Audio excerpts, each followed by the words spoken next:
Why are we always talking about ghosts?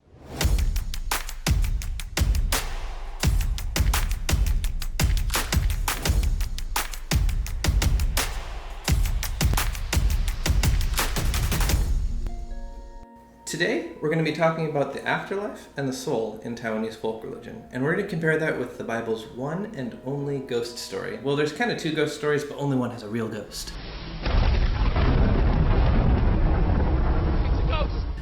So, disclaimer, this is East Asian religion. There's not always going to be a unified idea, so there might be a lot of different thoughts about the soul. But today we're going to cover a common belief that everybody has 10 pieces of soul. The original plan was to use 9 pieces of 8. And it's composed of 2 different parts. So during the Ming Dynasty, they had funeral rituals that teach us a little bit about the soul. But in Taoism, there's a very fascinating story involving a 4,000-year-old turtle. So according to legend, one day, this turtle pops up out of a river, and on its back it has this pattern known as a Lo Shu square. And this square is like turtle Sudoku. Moving on, police warn that the Sudoku killer will kill either 1, 4, or 9 victims next. It's got 9 different pieces. All these dots, when read in any direction, add up to 15. If you remember from our lunisolar calendar video, 15 is a really important number here. They have a bunch of different solar terms, and each cycle is divided up into a 15-day window. And it's created a diagram that has a bunch of uses and magical uses that they would use in Taoism, and that's moved all the way to get what we call the 8 trigram. So the 8 trigram is this diagram that we're only going to pay attention to one small part today, but you'll see the numbers 3 and the number 7, and you'll see east and west, yin and yang, yin and yang, yin and yang. It's really hard for me to know if I should pronounce it the Western way or the Eastern way. So I'm gonna do yin and yang, okay guys? Yin and yang. So the 3 and the 7, the yin, the yang, the east, the west, what it's basically referring to is the soul. And they believe that you have 3 hun and 7 po. Po! Get up! The hun are considered masculine and associated with yang. The po are considered feminine and associated with yin. So, what the heck's a hun and a po? Today I'm going to show you how to make po in a jar. Well, the basic idea is that your soul is not one unified piece. Instead, you have all these little pieces that go together to form a unified person. Some of these soul pieces are different than others. So the hun is going to be like that soul that gives you your personality, your characteristics, who you are as a human being. The po is going to be like those old-fashioned murder hornets we talked about. It gives you the vigor, the life, it helps you to move, it animates the body. And when these all combine, you get a human. And what's really interesting is they believe that that possibility of these souls combining, it's not all at once. It can happen over time. So children aren't always seen as fully formed humans until maybe a month after birth, or sometimes as long as 3 years after birth, because they don't have all their pieces of soul. They might not even get full funeral rites if they die. So it's very important in how they view humans and humanity to understand the soul thing. One thing to understand here is that there's a lot of Taoist ideas that involve dualism. So in this dualism, things are going to have different aspects. And one is that the yin energy, or the feminine energy, is often expressed in the land or in an area where something really horrific or terrible happened. And this is where a lot of our ghost stories come from. So the more violent and horrific something happened in an area, the more yin is going to be there. And they're going to want yang energy to balance it out. Now you may be saying, wait. So you're saying there's a bunch of energy here and it's really bad. What's the big deal? Well, it actually affects your daily life here quite a bit. So let's say you go to buy a house, and at some point there was a tragic event there, like somebody maybe even committed suicide. Mr. Xu bought a condo on the 13th floor of a high-end apartment complex in Taipei, Taiwan, and rented the property to a Mr. Li. But then Mr. Li committed suicide by jumping off the balcony of the apartment. Mr. Xu was superstitious about keeping the property and worried he wouldn't be able to rent to anyone other than the ghost of his former tenant. That house is going to become taboo. It's going to have misfortune. It's going to be really hard to sell in the market. People aren't going to want to buy that house. I don't think that's that different from the West. I mean, not many people want to buy a murder house. Imagine this couple's shock when they discovered a skull in their backyard. You could never be prepared for somebody to look at you and say, a serial killer's been living in your house. These energies of horrible events, since they stick around, they start to create culture and traditions and events around it to where the very land is a huge focus in Taiwanese folk religion. So the hun, it's like the Western idea of the soul. The po, it's that animating spirit. And there's even a nifty formula. So Hun plus Po plus body, that's a living person, right? And you can have different forms of that. You can have like mostly alive, maybe mostly dead. There's a big difference between mostly dead and all dead. Well, really, they're just the idea of someone's fully formed, their soul's fully attached. If they have none, that's just a corpse. It's just a dead person. Well, with all dead, there's usually only one thing that you can do. What's that? Go through his clothes and look for loose change. And then this is where it gets a little strange. So if you have a Hun with no Po, and you don't have a body, then it's an intelligent kind of personal ghost, like one of those Force ghosts from Star Wars. If you have a Po with a body, then it's a zombie, or Zhang Shi.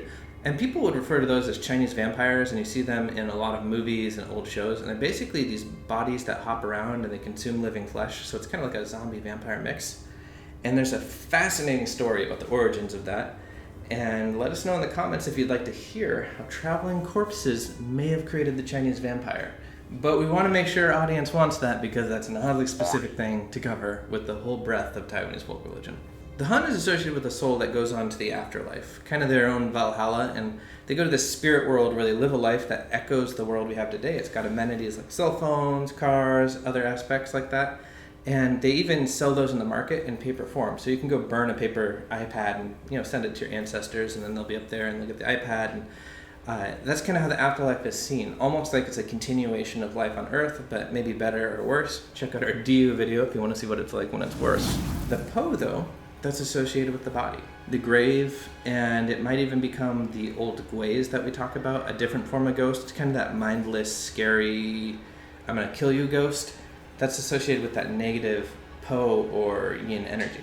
So the Hun and the Po, they form the background for a lot of choices in Taiwanese folk religion. For instance, if you go to a temple, you're going to find that there's a lot of experts who actually might say, hey, the problem with you is your Hun or your Po, you're missing one of those. And they're going to diagnose mental and spiritual and physical problems as related to the soul not being fully attached. And they'll have processes to help them recover that. And all of these beliefs, they combine in a way to where ghosts and spirits are a huge part of life. And honoring the dead here is really important too, which we'll talk about in future videos, but what's important to know is that the soul is a complex thing made of a bunch of pieces, and that's how we get ghosts and those types of concepts here, which are different from spirits and gods and all of that. Compare and contrast time.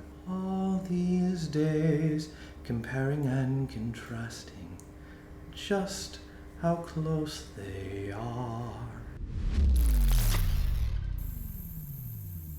So, what do Christians believe? Well, according to the New Testament, we're clearly physical and spiritual creations. And what we see in Christianity is humanity is basically they're born, they die, and then Hebrews says that they're appointed for judgment. And that means we have an afterlife, but we aren't just going to float around everywhere doing our own thing. Like, it's very clear that when you die, you go somewhere. So then what do you do about ghosts and spirits? Like, how can you turn on History Channel and see like 30 different shows of people in the dark kind of like, I heard a noise and saw some electrical signals. There's ghosts here. Well, Deuteronomy 18:11 says that it's forbidden to try and contact the dead, which implies it's possible, possibly, but absolutely also says we shouldn't do it. And that's, I guess it says they can't contact us. So, I mean, maybe if they're reaching out. Believe it or not, well, in the West, we don't have these conversations. In places like Taiwan, these are controversial, important subjects to understand. So while scripture never says that ghosts are not true, it's pretty clear that when a human dies, their souls go to a different place. So there likely just wouldn't be ghosts. There wouldn't be zombies either, unless you count Zechariah 14:12-13, which, look it up, is the best verse on zombies in the scriptures. Run when that happens. But probably not going to see any of that coming from humanity. So the scriptures talk about spirits, demons, angels, and those things, but they generally tell us, like, keep your distance. Run away! Run away! Run away! But there is a ghost story in the Bible. So there's this one time when King Saul wanted advice, and he had no dreams, he didn't have visions, and he hadn't gotten the Urim and Thummim to work, which we covered that in our video on moon blocks. And Saul had actually done another thing. He'd driven out all the magicians and necromancers from Israel. So he needed to go real incognito, as it's kind of embarrassing, and also it was extremely forbidden for him to do this anyways, according to Deuteronomy. So he finds someone called the Necromancer of Endor.